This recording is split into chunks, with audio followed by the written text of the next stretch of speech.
The silence in Robyn Brown's home wasn't normal. It was the eerie kind, the kind that blankets a place just before the sky cracks open or just after it has wept. Sunlight sliced through the half-drawn curtains, catching dust in its golden beams. The scent of lavender hung heavy, too deliberate, like she believed she could mask decay with fragrance. On the dining table, unopened bills sat untouched. Beneath the stack, like a lurking ghost, a foreclosure notice peeked out. The fridge hummed too loudly. Upstairs, Saul had his headphones on, sealing himself off from the tension hanging in the air like static. Robyn moved through the kitchen in slow, robotic steps. She poured lukewarm coffee into a chipped mug but didn't drink. She couldn't. Ariella sat on the floor, calmly coloring. Across the room, Kody stood rigid by the window, arms folded. His shoulders once carried confidence. Now his disheveled hair and distant gaze betrayed a man already halfway gone. "We can't keep living like this," Robyn muttered, more to herself than anyone else. Kody didn't flinch. "We can't." The silence that followed was deafening. "Hey, welcome back to TLC Flicks." A YouTube voice echoed from a device in the background, its cheerfulness jarring against the moment. "Let's dive into today's drama." Robyn fought back the tears threatening to spill. She wasn't going to cry, not yet. But her voice cracked when she said, "You're really walking out? After everything?" Kody turned, finally. "I've been staying for too long. For them, for you. But I'm done pretending this is still a marriage." Robyn gasped. "You promised me. I promised them." Kody's voice rose, cracking under emotion. "And now look. Where are they? Scattered. Drained. I let it happen. I let you convince me they were the problem." There was pain in his voice and fury. Robyn took a step forward, desperate now. "You chose me. You said I was the only one who truly saw you." He cut her off coldly. "You made sure you were the last one left. And now we're standing in the ruins." Robyn collapsed into a chair as if the weight of his words physically struck her. Kody glanced back only once, almost as an afterthought. "I'm taking the kids for a while." Her eyes widened. You can't. That's not." "They need a break from all this," he said, unmoved. "So do I." She stared, incredulous. "You think I caused this?" He looked at her, calm but tired. "I think you sold the illusion that we were happy, and I bought it until everything turned toxic." From behind the couch, Kody lifted a suitcase already packed. Without another word, he walked out. At a small coffee shop tucked behind Flagstaff's historic district, Meri Brown stirred her mug, steam curling into the cool spring air. Her longtime friend sat across from her, the one who'd been there through the heartbreak, the public shame, the loneliness. "She played you all," the friend said simply. "Robyn never wanted children. She wanted a throne." Meri offered a tired smile. "Maybe. But all I ever wanted was to belong." Her friend reached across the table, took her hand. "You built that family, and she took it from you." Meri stared down at her drink. "She didn't erase me. I erased myself." There was silence. Then, "So what now?" Meri looked up. Her eyes no longer glassy with sorrow. They burned. "Now I speak." 2 days later, Meri arrived at a secluded Airbnb just outside Sedona, under cover of night. Inside, Janelle was already waiting at a long wooden table littered with documents, laptop open, screen glowing. "Did she actually say this?" Meri asked, eyes on a printout. An old message from Robyn to a former acquaintance. A voice answered before Janelle could. She said worse. They both turned. In the doorway stood Robyn's former sister-in-law, silent for years until now. "She drove you apart. On purpose," the woman said. "I've seen her do it before. This wasn't her first family." The three women worked into the night, piecing together messages, interviews, old footage, photos. Slowly, a picture formed. One of orchestration, not accident. Janelle stared at an old transcript, whispering. She made herself the victim, while she pulled all the strings. Meri nodded.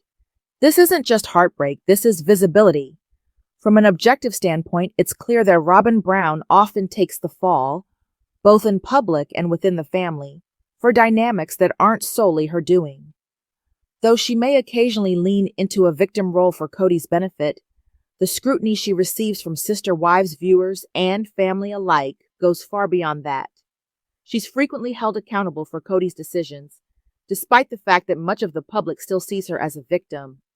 This suggests Robyn may be going beyond her fair share in an effort to shield Kody as he navigates the ever-complex landscape of plural marriage.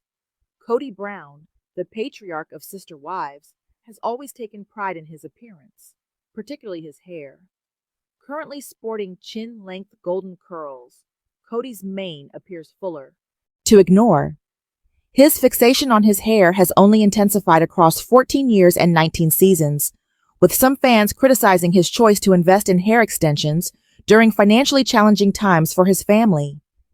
His ex-wives have shared on camera how long he spends grooming, much to the frustration of those waiting on him. Over the years, viewers have seen Kody experiment with styles ranging from man buns to laid-back, hippie-inspired looks. In fact, his wives once jokingly referred to his hair as the family's fifth wife. Yet, despite the attention he gives it, Kody's hair hasn't always done him favors. At one point, he even wore it in a mohawk, a style that only accentuated his receding hairline.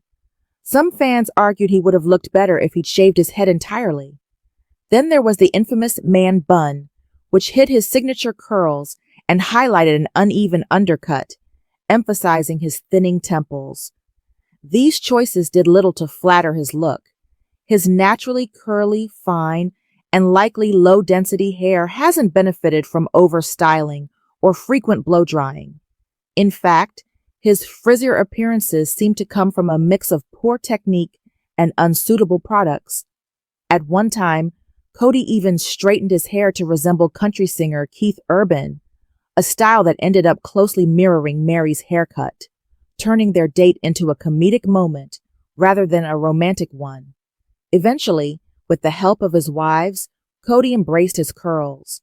They demonstrated how to properly scrunch his hair with cream to bring out defined ringlets, and Kody was delighted with the results. Today, he takes pride in his curls, using moisturizing treatments and shaving the dry areas to maintain his look. Still, his hair remains a work of effort. On a recent visit with his brothers Michael and Scott, Kody wore his hair in a net, revealing that without proper drying, the curls simply wouldn't form. Even as a teenager, Kody placed great importance on his hair, something his brothers teased him about. But he wore their envy like a badge of honor. He also admitted that he colors his hair, having developed a strong dislike for the grays that have crept in with age. Twisting his fingers through his locks, Kody told the cameras with a grin, "It's a little cheesy, but it works."